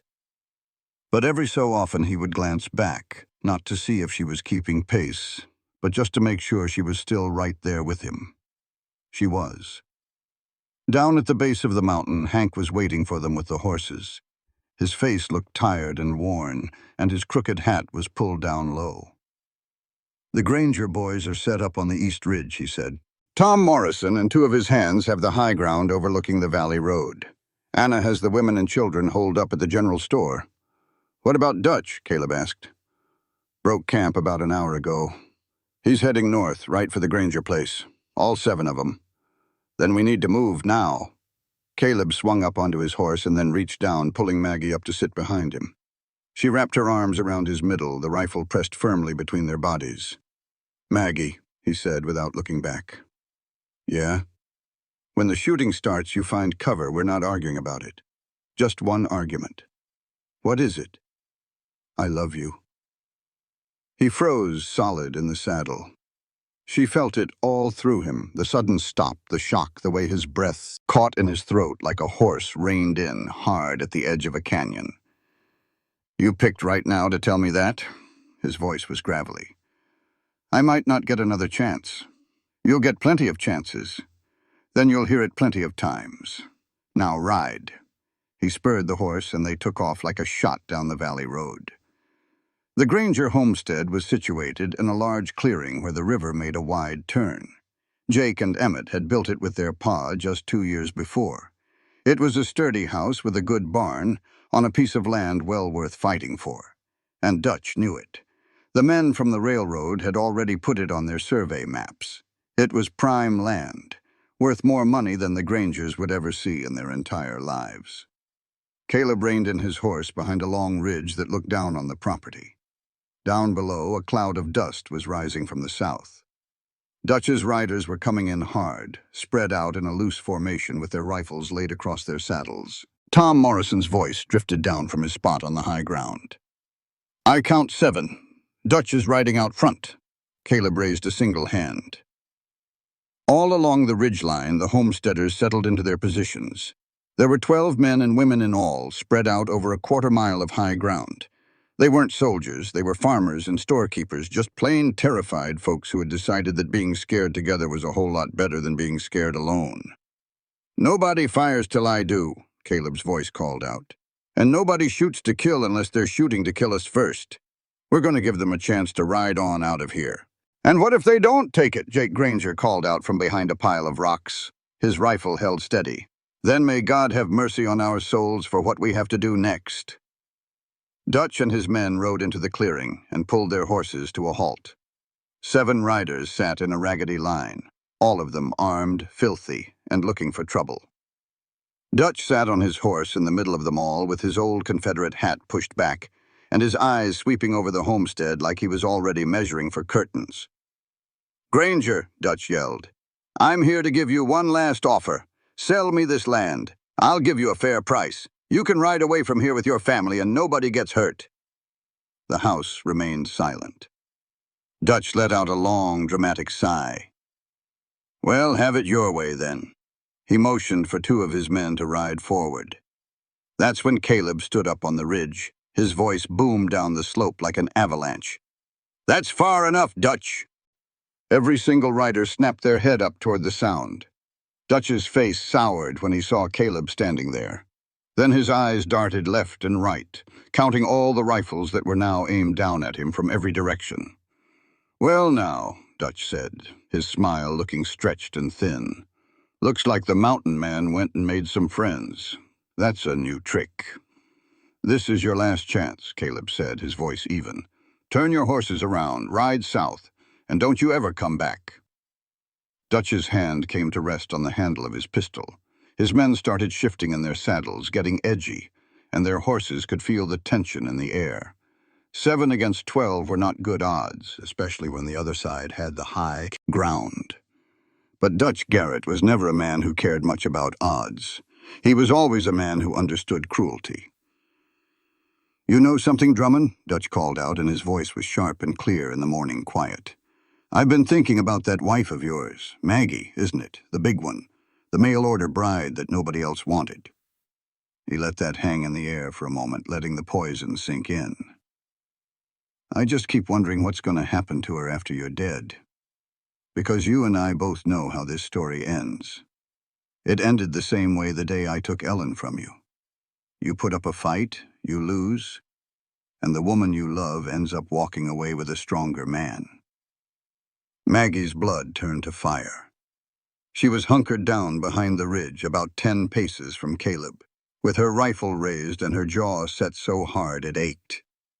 Every single word out of Dutch's mouth was a weapon, aimed to split Caleb wide open, to tear at that old wound that had never properly healed. He wanted to turn the steady man back into the broken soldier he once was, the one who came home to an empty house.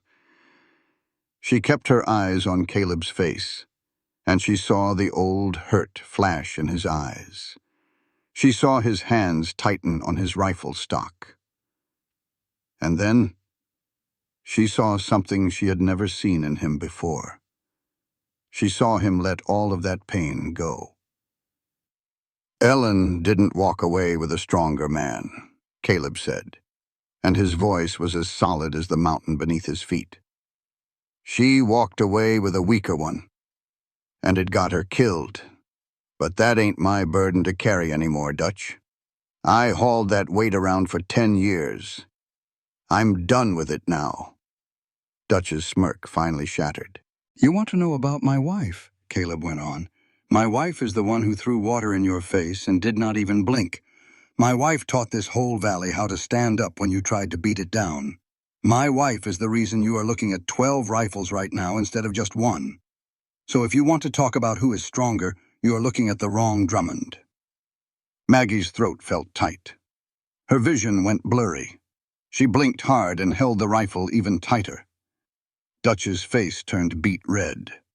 The mask of control he was wearing slipped, and underneath it was the same ugly rage she had seen down at the creek. It was the rage of a man who could not stand being bested by someone he thought was beneath him. "Kill them!" Dutch hissed to his men. 2 things happened all at once. Dutch's fastest rider pulled his rifle and fired up at the ridge. The bullet cracked into a rock 3 feet from Caleb's head.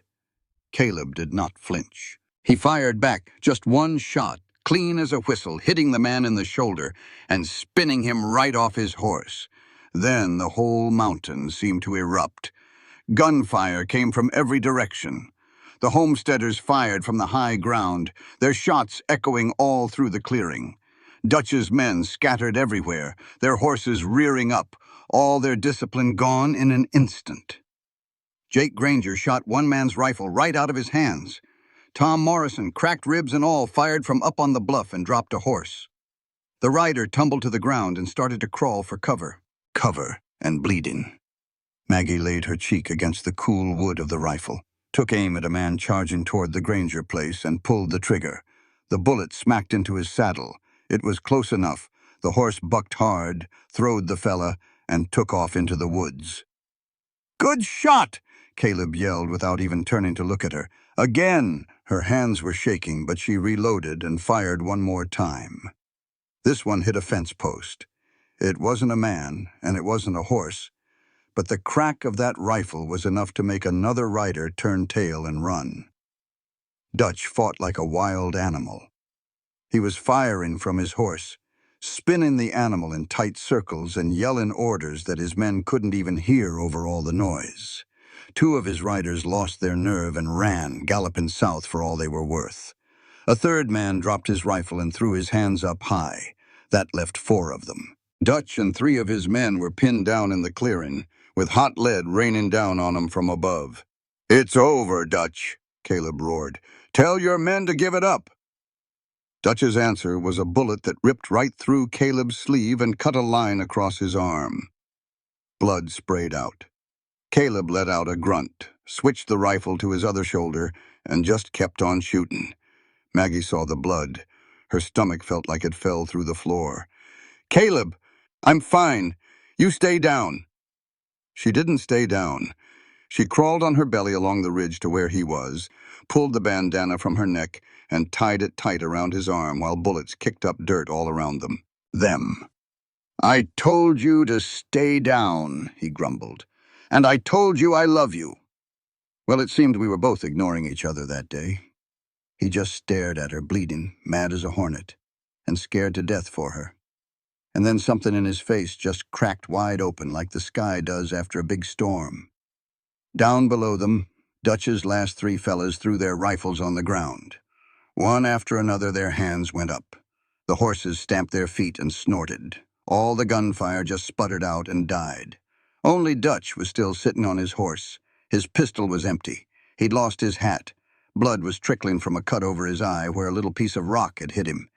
He just sat there on his horse in the middle of that clearing, surrounded, outgunned, and all by his lonesome. Caleb stood up on the ridge, his hurt arm just hanging there, blood soaking clean through the bandana. "It's over, Dutch." Dutch looked right up at him. The fury was still burning in his eyes, but underneath it was something else.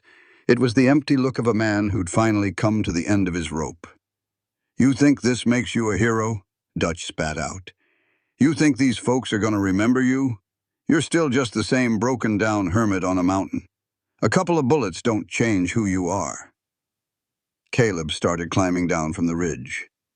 Maggie reached for his arm, but he just shook his head. "Stay here.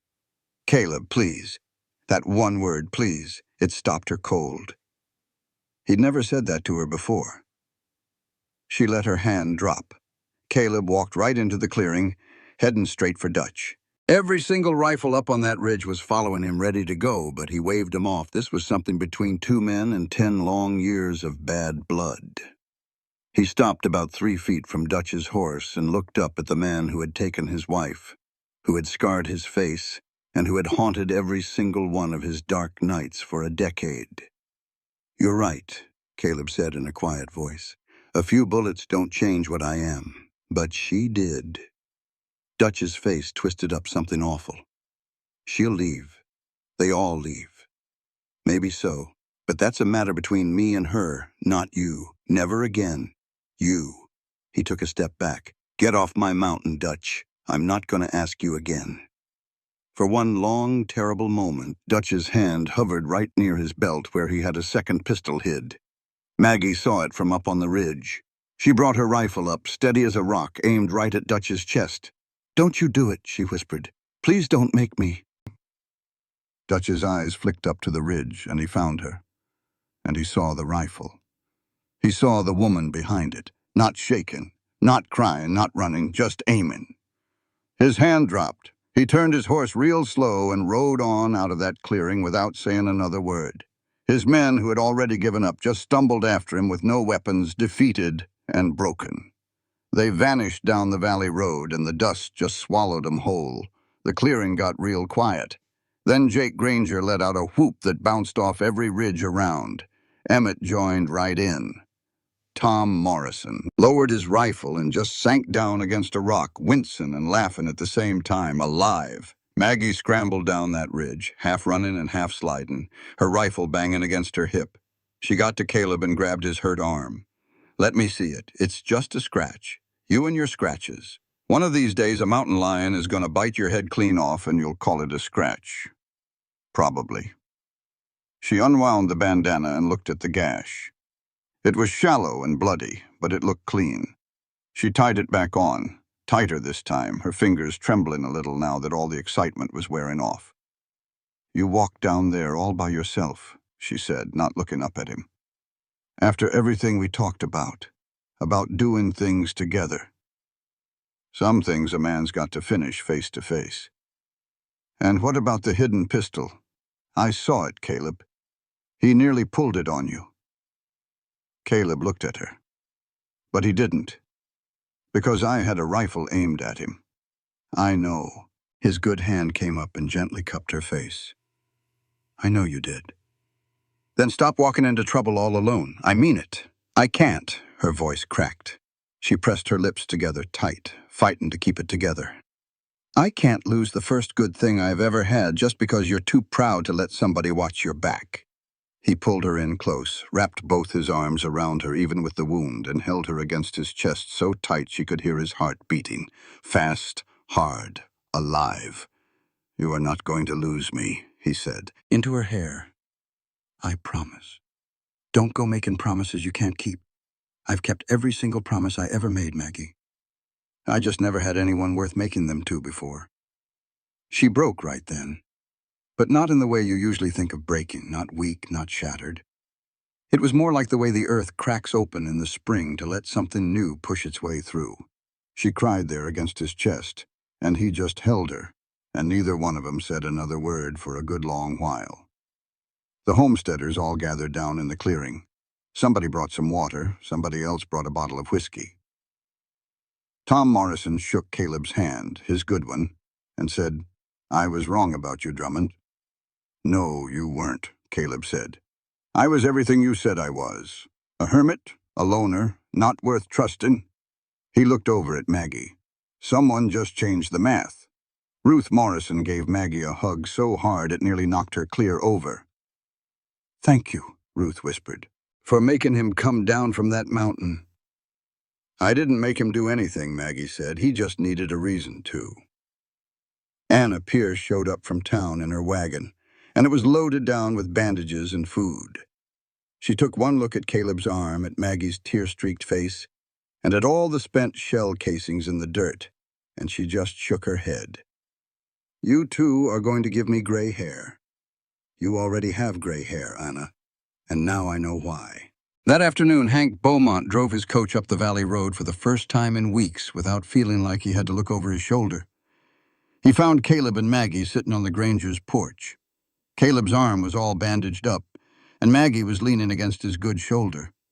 Both of them were quiet and still in that way folks get when they've been through something that changes them for good. Hank tipped his hat. "Well, I'll be. 8 brides. Took 8 whole tries, but you finally found one that's crazy enough to stick around." "She's not crazy," Caleb said. "I'm a little bit crazy," Maggie admitted. "She's a little bit crazy," Caleb agreed. Hank let out a laugh. "I drove every one of those women up this mountain, and every last one of them backed right down. You're the first one I won't have to drive back home." "This is home," Maggie said, and she meant it in a way she had never meant anything in her life before. They rode back on up the mountain as the sun started to dip low. Caleb's arm ached something fierce. Maggie's muscles were just screaming. They were bruised and bloodied and bone-tired. But when their cabin finally came into view, looking solid and waiting for them, a feeling of peace just settled over both of them. Caleb got off his horse first and then helped Maggie down. His hands stayed on her waist just a moment longer than they needed to. "I'm going to build that chair," he said. "Tonight? Right now. You've only got one good arm. I've built plenty of things with less." He grabbed his axe and found a good piece of cedar from the wood pile, and he just started working. Maggie sat down on the porch step and watched him. His movements were a little slower than usual. The wound in his arm pulled with every single swing, but he didn't stop and he didn't complain. He just shaped that wood with the same steady patience he used for everything he did. An hour later, he set a chair on the porch right beside the door. It was rough-hewn and uneven, built by a one-armed man in the fading light. It was the most beautiful thing Maggie had ever laid eyes on. "Sit," he said. She sat down. The chair held her just fine. Caleb stood over her with sawdust in his beard and blood on his bandage. And those pale eyes, the ones she used to think were so cold, were burning with something that looked a whole lot like joy. "There," he said. "Now there's two." Maggie reached up, grabbed the front of his shirt, and pulled him right down to her. She kissed him hard, tasting salt and cedar and the coppery taste of blood. He braced himself against the chair with his good arm and kissed her back like a man who'd been starving and had finally found a loaf of bread. When they finally pulled apart, he rested his forehead against hers. "Maggie Drummond, Caleb Drummond, I love you." 3 words, for the very first time. They sounded rough and cracked and imperfect, just like everything else about him, but they were real. They were realer than anything either one of them had ever been. "Given. Took you long enough," she whispered. "I'm a slow learner. Good thing I'm a patient teacher. You're the least patient person I have ever met. Then I guess you just bring out the best in me." He pulled her up from the chair and wrapped his arms around her again. They just stood there on the porch of that rough little cabin on the mountain, the place where 7 other brides had come and gone, where a broken soldier had tried to disappear from the whole world, and where a woman that nobody wanted had planted her feet and flat out refused to leave. Down below them, the valley stretched out wide and green. The river was catching the last bit of light. Smoke was rising up from the homesteads that were still standing because a bunch of ordinary people had decided to stand together. Maggie leaned into Caleb's chest. "So what happens now?" "Now we live," he said. "We chop wood, and we make coffee, and we argue about every little thing, and we build this place into something worth keeping." "That sounds like a whole lot of work. You afraid of a little work?" "I have never been afraid of work, Caleb. I've only ever been afraid of doing it all alone." He tightened his arms around her. "Then you've got nothing to be afraid of anymore." And right there on that mountain, as the day faded away and the first stars started to pop out, Caleb Drummond held the woman who had saved him from himself, and he made a silent promise. He would spend every single morning for the rest of his life making sure there were 2 cups of coffee on the table, 2 chairs out on the porch, and a door that was always, always open. Because Margaret Drummond, the woman they all said was too big and too loud and just too much, had walked right up onto his mountain with nothing but a heart like a flour sack and iron in her bones. And she had done what no army, no blizzard, and no 7 brides before her had ever managed to do. She had made the mountain man believe that he was worth staying for. And then she had stayed.